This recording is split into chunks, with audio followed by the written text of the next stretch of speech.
сэтгцэн эрүүл мэндийн сайн сайхан байдал гэж яг юу хэлэх бол? За сэтгцэн эрүүл мэндийн энэ сайн сайхан байдал сэтгцэн өөрөө эрүүл байна гэдэг хүнд маш их чухал байдаг.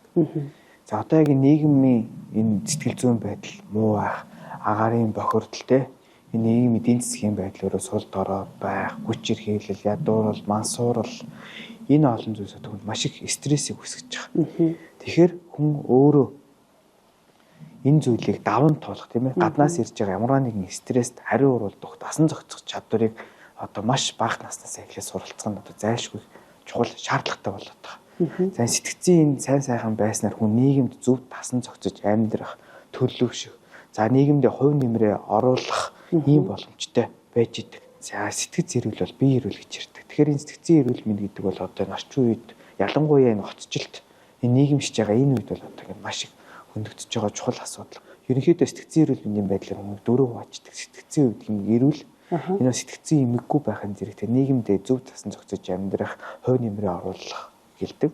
За сэтгцэн үед дулгамцсан асуудалтай гэж. Гадна нийгмийн одоо тийм хүчин зүйл, гадна дотоод хүчин зүйлээс өрхний сэтгэл зүй төр зурх хямрахыг бол сэтгцэн үед дулгамцсан асуудалтай гэж нэрлэж идэг. За сэтгцэн үед эмэгтэй гэж байдаг. Олон улсын хүчний 10 дугаар ангиллын дагуу онцлогдож, онш батлагдсан хүмүүсийг бол сэтгцэн үед эмэгтэй гэж үздэг. Сэтгцэн нийгмийн хөдөлмөрийн чадвар алдагдсан хүмүүс гэж байдаг. Энэ нь бол одоо маш урт хугацаанд одоо насан туршийн одоо тусламж үйлчилгээ хэрэгтэй нийгэмнээс одоо ялгарлан гадуурхагдсан ийм хүмүүс байж идэг нийгэмдээ хувь нэмрээ оруулах юм чадваргүй хүмүүс гэж байдаг. За хүмүүс одоо яг өдөр тутмын амьдралынхаа ихэнх цагийг хөдөлмөр эрхэлж буй ажлын байран дээр өнгөрүүлж байна. Тэгвэл ажлын байран дээр яг сэтгцэн эрүүл мэндээ хамгаалахын тулд яг хүн юун дээр анхаарах ёстой, яг юу хийвэл зохистой гэж та бодож байна вэ?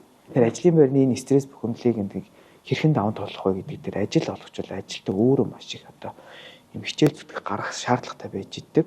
За үүнд бол одоо ажил олгогчийн зүгээс ажлын байрны стрессийг даван туулах хөтөлбөр төлөвлөгөө боловсруул ажлын төлөвлөгөөнд оруулах хүртэл шаардлага гарч байгаа.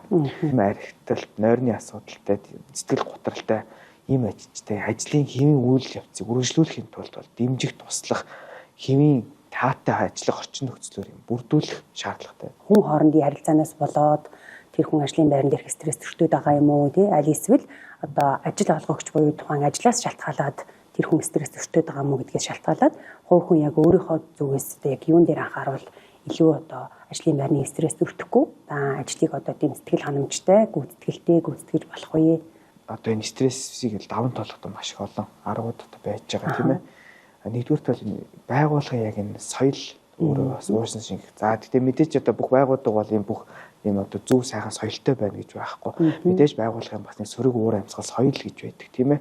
Энэ бүгдийг ер нь нээлттэй даван туулж одоо ярилцах шаардлагатай. Энд бас мөн одоо мэрэгжлийн одоо сэтгэл зүй сэтгцэн эмчнэр бас энэ дэр нэмээ оролцож байж иж одоо энийг цогцоороо ингэж зөв шийдэгдэх гэж үзэж байгаа. Яг одоо өсвөр насныхны дунд одоо архиталт, тамхиталт, за хорц зуршлынх, цаашлаад одоо амиа хорлолт нэмэгдээд байна. Үе тэнгийнхний нэг дарамт шахалт, ялгарлан гадуурхалт ихсээд байна гэж одоо та үзүүлэлтүүд гараад байна л да. Яг энэ тал дээр төр засгийн хувьд болон улс их орны одоо төвшөнд яг юу хийвэл зохистой байна гэж та бодож байна? Сэтгцэн эрүүл мэндийн үндэсний төвнөд одоо хамгийн сүүлд 2013 онд одоо эрүүл мэндийг дэмжих сангийн тусламжтай тархалтын судалгаа хийсэн байж дээ. Энэ дээр бол одоо хүүхд өсвөр үед бол одоо нийт судалгаанд хамрагдсан хүүхдүүдийн 60.5% нь сэтгцэн үед эрүүл 30.5% нь сэтгцэн үед тулгамдсан асуудалтай. За 9% нь бол одоо сэтгц зам төлөвийн эмэгтэй байна гэсэн ийм тооцоо судалгаа гарсан байдаг. За тэрнээс хойш бол энэ тархалтын судалгаа юмнууд огт хийгдээгүй. Тэгэхээр энэ өсвөр үеийн масуурал нь хард тамхитал тийм сэтгцэн эрүүлийн асуудал одоо маш их тулгамдсан асуудал болоод.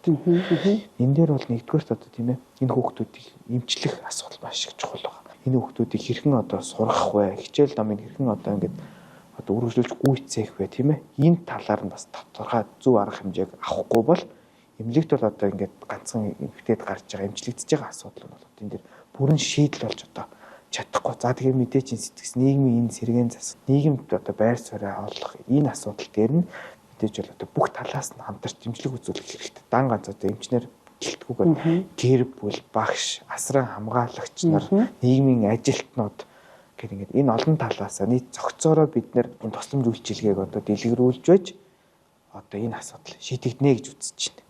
За энэ жилийн яг сэтгцэн эрүүл мэндийн чуулганы яг онцлог нь яг юу вэ? Тусламж үйлчилгээний чанар хүртээмжийг сайжруулах нь одоо маш их тулгамдсан асуудал болоод байгаа.